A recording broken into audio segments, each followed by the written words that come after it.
সবাইকে স্বাগত enjoy with রিনিতে। আজকে বিশেষ একটি ভিডিও মহাত্মা গান্ধীকে নিয়ে, আত্মায় ত্যাগের মন্ত্র। মহাত্মার জন্য মুসোলিনির নির্দেশে সেজে উঠল ইতালির জাহাজ। কিন্তু এ কী করলেন গান্ধীজি? 1931 সালে গোলটেবিল বৈঠক শেষে মহাত্মা গান্ধী ভারতে ফেরার জন্য বেছে নিয়েছিলেন ইতালির একটি জাহাজ। গোলটেবিল বৈঠক নিষ্ফলা, তাই তিনি রওনা দিলেন সোজা দেশের পথে। বৈঠক সফল হলে ফেরার পথে জার্মান কবি ফন গোটের লীলাভূমি এবং সমাধিস্থল দেখার তার একান্ত ইচ্ছে ছিল।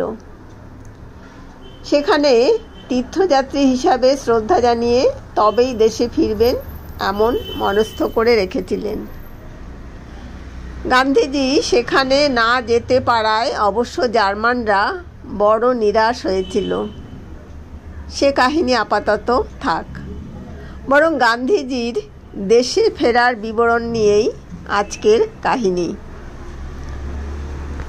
মুসোলিনি গান্ধীজির ফেরার খবর পাওয়া মাত্র বললেন যে এই জাহাজটি তো অত্যন্ত ভালো, কিন্তু সেরা যে মহার্ঘ বিলাসবহুল কেবিন, সেই দ্য লুইসকে সাজিয়ে তোলা হোক মহাত্মার জন্য। এরপর শুরু হলো গোটা জাহাজটিকে ধরে ঝাড়া মোছা, ধোয়া মাজা, মালিশ পালিশ। উপর মহলের নির্দেশ অনুযায়ী সুইট এবং কেবিনের বন্দোবস্ত করা হলো। তৎকালীন বহু লাখপতির বুকিং বাতিল করে bedroom, drawing room, entry room ইত্যাদির আয়োজন সম্পূর্ণ করা হলো। দ্য লুইস কেবিনের সোফা, কোচ, বিছানা, বাথরুম ইত্যাদি লাখপতিদের জন্য ছিল সম্পূর্ণ উপযুক্ত, যাকে বলে গুড এনাফ। কিন্তু গান্ধীজির জন্য তা উপযুক্ত নয় বলেই ভাবলেন মুসোলিনি। খোদ তার নির্দেশে ইতালির প্রায় সর্বোত্তম প্রাসাদ অর্থাৎ ভেনিস প্যালেস থেকে যাবতীয় আসবাবপত্র পাঠানো হলো। এমনকি যে বিশাল পালঙ্ক আনা হলো, সেটি জাহাজের কেবিনের দরজা কেটে ভেতরে রাখার বন্দোবস্ত করলেন কারিগররা। গান্ধীজির খাওয়া দাওয়া নিয়েও নির্দেশ এসেছিল মুসোলিনির তরফে। বলা হয়েছিল নধর ছাগলের দুধের ব্যবস্থা যেন থাকে। অবশেষে চলে এলো সেই বিশেষ দিন। গান্ধীজি জাহাজে উঠলেন। জাহাজের ক্যাপ্টেন গান্ধীজিকে সাদর আপ্যায়ন জানিয়ে সদর্পে ও সদম্ভে জাহাজ সম্পর্কে বিস্তারিত বিবরণ দেওয়া শুরু করলেন। প্রাসাদোপম সজ্জা, গৌরবদীপ্ত আরাম আয়েশে ভরপুর ইন্দ্রপুরীর মতো কেবিনগুলি গান্ধীজিকে দেখাতে ব্যস্ত হয়ে পড়লেন তিনি। অবশেষে গান্ধীজি পৌঁছলেন ইঞ্জিন ঘরে। খালাসিদের কষ্ট যে তাকে খুব ব্যথিত করে তুলেছিল তা গোপন থাকেনি। অবশেষে তিনি উন্মুক্ত ছাদে যেতে চাইলেন। তখন ক্যাপ্টেন সানন্দে গান্ধীজিকে নিয়ে এলেন জাহাজের খোলা ছাদে। উন্মুক্ত আকাশের নিচে বিরাট বিস্তীর্ণ ডেক। সেই ডেকের ওপরে উঠে চারপাশ দেখে গান্ধীজি অত্যন্ত খুশি। ক্যাপ্টেনকে জানালেন তিনি এই ছাদেই তাঁবু খাটিয়ে থাকবেন তার এই যাত্রাপথে। জাহাজের ক্যাপ্টেনের তো চক্ষুস্থির হওয়ার জোগাড়।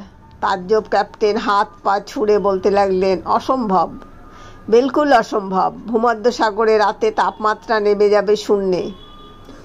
সুয়েজ খাল আর লোহিত সাগরে দুপুরের গরম উঠে যাবে প্রায় 45 ডিগ্রি সেন্টিগ্রেড পর্যন্ত। অতঃপর কি হলো? কোনো কথায় কান না দিয়ে গান্ধীজি পুরোপুরি 13টি দিবস রজনী কাটালেন উপরে ডেকের ছাদে তাঁবু খাটিয়ে। প্রতিদিন সকালে মাত্র একবার নিচে আসতেন তিনি প্রার্থনার জন্য। জাহাজের সবচেয়ে বড় ঘরে হতো সেই প্রার্থনা সভা। সবাই সব শ্রেণীর প্যাসেঞ্জার নিমন্ত্রিত হতেন। সেই জাহাজের স্টুয়ার্ড একদা জানিয়েছিলেন, খালাসিরাও বাদ যেতেন না সেই প্রার্থনা সভা থেকে। তাহলে এত সব বিপুল পরিপাটি আয়োজন? স্টুয়ার্টের কথা অনুযায়ী সব কিছুই রইল পড়ে। কোথায় বড় বাবুর্চি আর কোথায় খাওয়া দাওয়া? গান্ধীজি খেতেন শুধু বকরির দুধ আর পেঁয়াজের শুরুয়া। জাহাজের ক্যাপ্টেনের সব দুঃখের অবসান হলো জাহাজটি তৎকালীন বোম্বাই, বর্তমানে মুম্বাই শহরে পৌঁছানোর পর। স্বয়ং গান্ধীজি সই করা ফটো দিলেন ক্যাপ্টেনকে। তিনি তখন আনন্দে আত্মহারা। মুসোলিনির ব্যবস্থাপনায় আয়েশ ও বিশাল ঐশ্বর্য ছিল। মহাত্মা তা সবিনয় প্রত্যাখ্যান করে যেন ফের ভারতের আত্মাকেই আভিজাত্য ও গরিমার আলোয় উদ্ভাসিত করলেন।